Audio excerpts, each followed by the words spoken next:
Hi ಹೇಳೋ ನಮಸ್ಕಾರ. ಬನ್ನಿ ನಾಳೆ ಸಂಚಿಕೆ ಆಸೆ ಸೀರಿಯಲ್ ಅಲ್ಲಿ ಏನಾಗತ್ತೆ ಅಂತ ನೋಡ್ಕೊಂಬರೋಣ ಈ ವಿಡಿಯೋದಲ್ಲಿ. ಸೂರ್ಯ ಮತ್ತೆ ಮೀನಾ ಇಬ್ರು ನೀತು ಹತ್ರ ಹೋಗಿ ಬುದ್ಧಿ ಹೇಳೋಕೆ ನೋಡ್ತಾರೆ. ಸೂರ್ಯ ನೇರವಾಗಿ ಹೇಳ್ತಾನೆ, ರವ್ಯನ ಪ್ರೀತಿಸೋದ್ ಬಿಟ್ಟು ಬೇರೆ ಕೆಲಸ ಇದ್ರೆ ನೋಡು. ನನ್ ತಮ್ಮ ಅವನ ಹೆಂಡತಿಯನ್ನ ಮಾತ್ರ ಪ್ರೀತಿಸೋದು. ಶ್ರುತಿ ಬಿಟ್ಟು ಬೇರೆ ಯಾವ ಮಹಾರಾಣಿ ಬಂದ್ರು ಅವನು ತಿರುಗಿಯೂ ನೋಡಲ್ಲ. ಸುಮ್ನೆ ಶ್ರುತಿ ಹತ್ರ ಕ್ಷಮೆ ಕೇಳು ಅಂತಾರೆ. ಆದ್ರೆ ನೀತು ಮಾತ್ರ ಸೊಕ್ಕಿನಿಂದ, ಸಾರಿ ಮೀನಾ, ರವಿ ಮತ್ತೆ ನಾನು ಒಂದಾಗದಿದ್ರು ಪರವಾಗಿಲ್ಲ. ನಾನು ಅವ್ರನ್ನ ಲವ್ ಮಾಡೋದನ್ನ ಮಾತ್ರ ನಿಲ್ಸಲ್ಲ.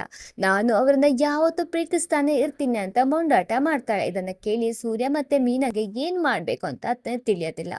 ಆಗ ಮೀನಾ ಮತ್ತೆ ಸೂರ್ಯ ಅನ್ಕೋತಾರೆ, ಶ್ರುತಿ ಅವಳು ಒಂದು ರೆಸ್ಟೋರೆಂಟ್ ಓಪನ್ ಮಾಡಿದಾಳಲ್ಲ, ಅದಕ್ಕೋಸ್ಕರ ಬೇಕು ಅಂತಾನೆ ಅವಳು ಇಷ್ಟೊಂದು ಹಿಂಸೆ ಮಾಡ್ತಾ ಇದ್ದಾಳೆ ಅವಳಿಗೆ ಅಂತ.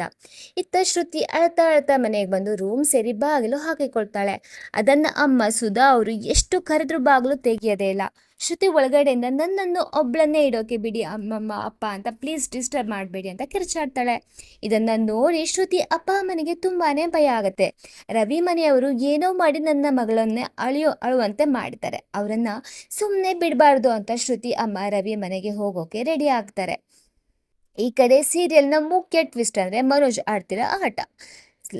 ಸಾಲ ತೀರ್ಸೋಕೆ ಆ ವಿಶಾಲಾಕ್ಷಿ ಅನ್ನೋ ಲೇಡಿನ ಕರ್ಕೊಂಡು ಬಂದಿರೋ ಪೊಲೀಸ್ ಫೈನಾನ್ಷಿಯರ್ ಹತ್ರ ಚೆಕ್ ಇಸ್ಕೊಳ್ಳೋಕೆ ಮನೋಜ್ ರೆಡಿ ಆಗ್ತಾ ಇದ್ದಾನೆ. ಆದ್ರೆ ಅದಕ್ಕೆ ಅಪ್ಪನ ಸಹಿ ಬೇಕು ಅಂತ ಫೈನಾನ್ಷಿಯರ್ ಹೇಳಿರೋದ್ರಿಂದ ಅಪ್ಪ ಒಪ್ಪಲ್ಲ ಅಂತ ಗೊತ್ತಿರೋ ಮನೋಜ್ ಅಪ್ಪನ ಸೈನ ಫೋರ್ಜರಿ ಮಾಡೋಕೆ ರೆಡಿ ಆಗ್ಬಿಟ್ಟಿದ್ದಾನೆ.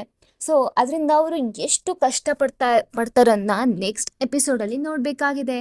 ಇದರಿಂದ ಇಡೀ ಮನೆನೇ ಕಳ್ಕೊಳ್ಬೇಕಾದ ಪರಿಸ್ಥಿತಿ ಬಂದರೂ ತಪ್ಪೇನಿಲ್ಲ.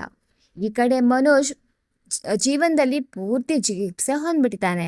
ಅವನು ಸರಿಯಾಗಿ ಬಿಸ್ನೆಸ್ ಕಡೆ ಗಮನನೇ ಕೊಡ್ತಾ ಇಲ್ಲ. ರೋಹಿಣಿ ಕೋರ್ಟ್ನಲ್ಲಿ ಸುಳ್ಳು ಹೇಳ್ತಿದ್ದಾಳೆ. ಮನೆಯಲ್ಲಿ 2 ವರ್ಷ ಸುಳ್ಳು ಹೇಳಿದವಳಿಗೆ ಕೋರ್ಟ್ನಲ್ಲಿ ಸುಳ್ಳು ಹೇಳೋದು ದೊಡ್ಡ ವಿಷಯನೇ ಅಲ್ಲ ಅಂತ ಬೇಸರ ಮಾಡ್ಕೊಳ್ತಾನೆ. ಇದೇ ಸಮಯದಲ್ಲಿ ಅಸಿಸ್ಟೆಂಟ್ 2ನೇ ಮದುವೆ ಬಗ್ಗೆ ಮಾತಾಡಿದ್ರೆ ಮನೋಜ್ ಮಾತ್ರ ನನಗೆ ಮದುವೆ ಆಗದ ಹುಡುಗಿಯೇ ಬೇಕು ಅಂತ ಹಠ ಹಿಡಿದಿದ್ದಾನೆ.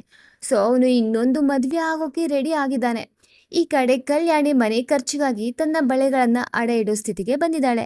ಇಂಥ ಕಷ್ಟದ ಸಮಯದಲ್ಲಿ ಅವಳಿಗೆ ಇಷ್ಟ ಇಲ್ಲದೆ ಇದ್ರು ಅವರ ಮೊದಲನೇ ಗಂಡ ಗಿರೀಶ್ನ ದೊಡ್ಡಮ್ಮ ಮನೆಗೆ ಬರ್ತಾರೆ.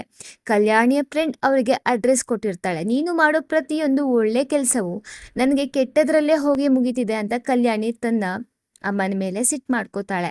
ಸೊ ಇವತ್ತಿನ ಎಪಿಸೋಡಲ್ಲಿ ಇಷ್ಟು ನಡೆಯುತ್ತೆ. ವಿಡಿಯೋ ಇಷ್ಟ ಆದರೆ ಲೈಕ್ ಮಾಡಿ, ಶೇರ್ ಮಾಡಿ, ಸಬ್ಸ್ಕ್ರೈಬ್ ಮಾಡೋದನ್ನ ಮರಿಬೇಡಿ. ಹಾಗೆ ಮನೋಜ್ ಇನ್ನು ಏನು ಮಾಡ್ತಾನೆ, ಮನೆನ ಅಡವಿಟ್ಟು ಮನೇನೆ ಇಲ್ಲದೆ ಇರೋ ಥರ ಮಾಡ್ತಾನ ನೋಡೋಕ್ಕೆ ನೆಕ್ಸ್ಟ್ ವಿಡಿಯೋ ತನಕ ವೇಟ್ ಮಾಡಿ. ವಿಡಿಯೋ ಇಷ್ಟ ಆದರೆ ಲೈಕ್ ಮಾಡಿ.